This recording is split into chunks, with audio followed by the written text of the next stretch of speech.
Salut les amis, aujourd'hui After Zap image numéro 539, on démarre avec ce petit message posté par le FC Nantes sur son compte Twitter qui rend hommage à Emiliano Sala, puisque tout simplement aujourd'hui c'était l'anniversaire d'Emiliano Sala qui aurait eu 29 ans aujourd'hui. Malheureusement on connaît tous ce qui s'est passé et ce tragique accident en début d'année, donc vous pouvez aller voir une petite vidéo sur les plus beaux buts notamment de Emiliano Sala, sur des moments assez vibrants de la carrière de Sala avec le FC Nantes, une petite vidéo de 3 minutes réalisée par le club nantais. On continue avec une autre date, il y a 9 ans, jour pour jour, Alexandre Lacazette, qui évoluait à l'époque toujours avec l'Olympique Lyonnais. Il inscrivait son premier but en professionnel. C'était face à Sochaux. Maintenant, il est du côté d'Arsenal. Alexandre Lacazette, c'est un début de saison assez compliqué pour lui. Il a été aussi longuement blessé. Et on espère qu'il aura des jours meilleurs. On n'en doute pas. C'est un très grand attaquant. Ensuite, quelques résultats qui me semblent importants en Coupe de la Ligue hier, notamment lors du gros duel entre Monaco et Marseille. Ce sont les Monégasques qui s'imposent 2-1 avec un but de Augustin et de Ruben Aguilar.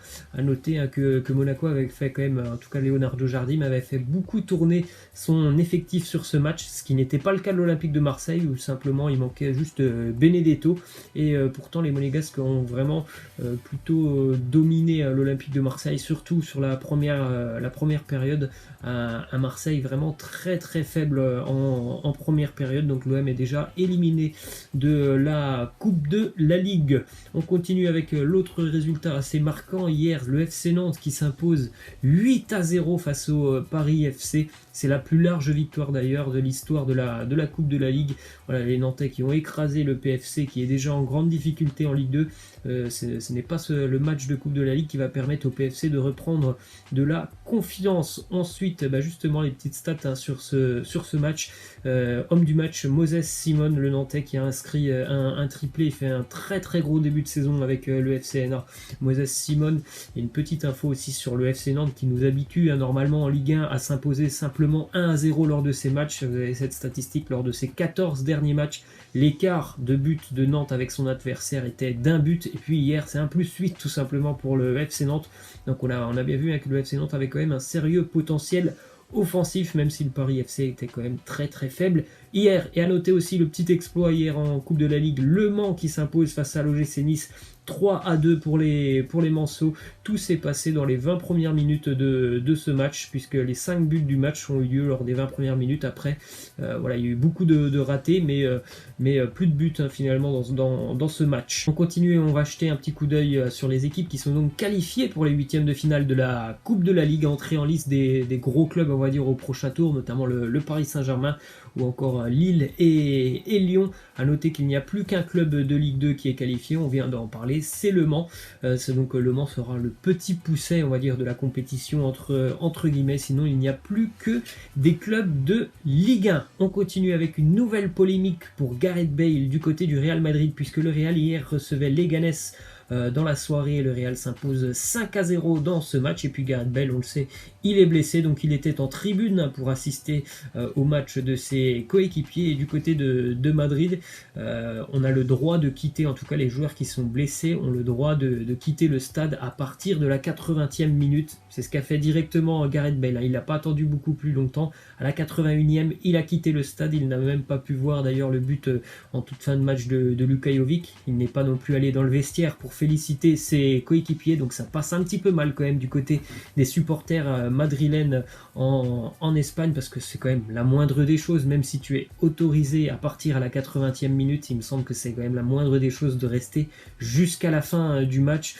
pour tout simplement soutenir tes coéquipiers, ou en tout cas montrer que tu es là. Je pense qu'il n'était pas obligé d'aller dans le vestiaire, mais en tout cas de rester jusqu'à la fin du match, ça aurait été quand même, il me semble, plutôt logique. Donc voilà, il a encore fait certainement une petite bévue, Gareth Bale hier soir. Ensuite, une déclaration d'Arturo Vidal sur Lionel Messi. Il nous dit: Messi vient tout simplement d'une autre planète. Je n'ai pas de mots pour parler de Léo. Il nous faut profiter de lui au maximum. Cette déclaration fait suite à l'excellent match de Messi en début de semaine.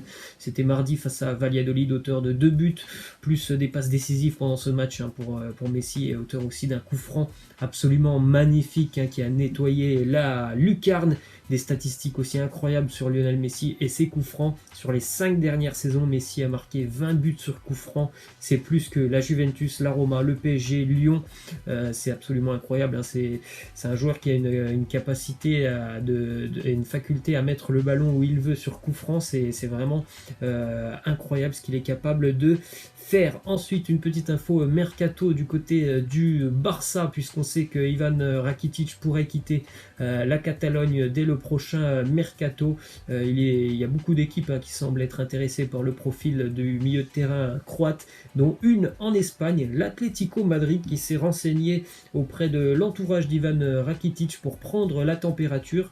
Et puis, visiblement, Rakitic ne serait pas insensible, puisqu'il est très bien du côté de l'Espagne, Ivan Rakitic, donc il se verrait bien continuer en Liga. Et bon, on va pas se mentir, il n'y a pas non plus 36 équipes en Liga qui pourraient accueillir Ivan Rakitic, donc l'Atlético Madrid semble être une piste très sérieuse. Ensuite, en Italie, on continue avec des infos du côté notamment de la Juventus. Emre Can qui souhaite quitter l'Italie et la Juve pour rejoindre un grand club européen.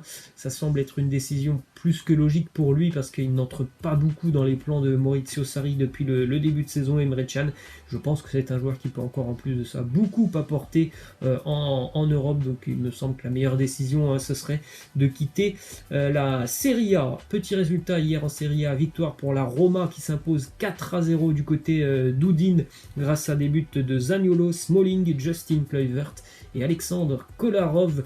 Les Romains sont donc 4e au classement de Serie A avec 19 points pris, seulement une défaite depuis le début d'année pour la Roma. Bon, il y a pas mal de matchs nuls, mais aussi beaucoup de victoires et simplement une défaite, donc un début de saison plutôt encourageant pour la Roma. D'ailleurs, une petite statistique intéressante, la Roma, encore une fois hier, elle a joué son match à 10 contre 11 pendant une grande partie du match. C'est la deuxième fois cette saison que la Roma gagne un match en infériorité numérique. C'était déjà arrivé du côté de Bologne, ça montre bien que voilà, il y a un esprit, il y a un groupe qui est en train de se révéler du côté de la Roma, donc affaire à suivre. Les Romains font quand même un plutôt bon début de saison. Petite statistique aussi sur une recrue qui est arrivée cet été du côté de Rome, c'est Chris Smalling, le défenseur anglais, qui, écoutez bien, n'a subi aucun dribble et a remporté 100% de ses duels en Serie A. Le défenseur central anglais compte même 92% de passes réussies. Du coup, du côté de la Roma, on pense tout simplement à le recruter, parce qu'on rappelle qu'il est pour le moment prêté par Manchester United. Donc tout simplement, les dirigeants romains ont envie d'accélérer et de l'engager définitivement. Chris Smalling, ça lui a fait du bien, visiblement, de quitter Manchester. Il est revenu très en forme. Il était un peu en difficulté lors de ces derniers mois ou dernières années du côté de Manchester. On continue avec une déclaration de Vincenzo Montella, l'entraîneur de la Fiorentina, qui nous dit: nous dédions cette victoire au président, qui était d'ailleurs au stade avec nous. C'est sa première depuis qu'il vient nous voir. J'ai été surpris que Ribéry vienne au stade malgré sa suspension, et il m'a conseillé sur les changements à faire. C'est vrai que Franck Ribéry était donc suspendu, et il s'est déplacé quand même avec son équipe du côté de Sassuolo. La Fiorentina s'impose 2-1 hier, donc Ribéry était présent en tribune. C'est pas tous les joueurs qui font ça.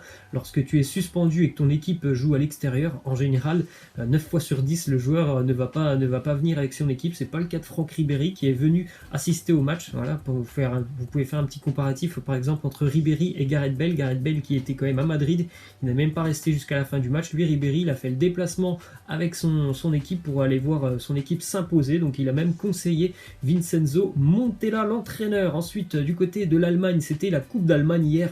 Un gros duel entre les deux Borussia. Hier, le Borussia Dortmund s'impose 2-1 face à Gladbach, comme il y a 10 jours d'ailleurs en championnat. Le Borussia s'impose encore une fois. Pourtant, les joueurs du Borussia étaient menés 1-0, et c'est Julian Brandt qui va marquer un doublé en l'espace de 3 minutes et qualifier donc le Borussia pour les 8e de finale de Coupe d'Allemagne. Un autre résultat hier assez incroyable, Wolfsburg a été étrillé à domicile par le RB Leipzig, 6-1 pour le RB.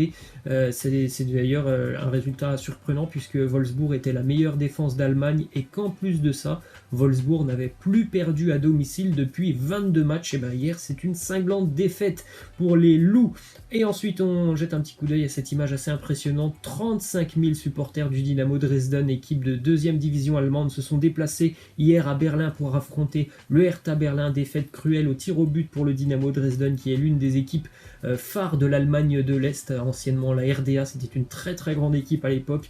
Peut-être qu'un jour on les reverra en Bundesliga. Il y a une ambiance absolument phénoménale du côté du Dynamo Dresden. Et vous avez bien lu, ce sont 35 000 spectateurs qui se sont déplacés à l'extérieur. Et on termine avec cette déclaration de Guardiola qui nous dit tôt ou tard, il arrivera que Xavi entraîne le Barça. Ce sont des choses du destin. Quand je lui en ai parlé, je voyais que ses yeux brillaient et il est confiant qu'il entraînera un jour cette équipe. Hier, on a eu le droit à Zidane qui annonçait que Raoul deviendra un jour l'entraîneur du Real. Et bien aujourd'hui, c'est Guardiola qui annonce que Xavi deviendra un entraîneur du Barça dans les prochaines années. Voilà, j'espère que ça vous aura plu. Je vous laisse, je vous dis à la prochaine. Ciao.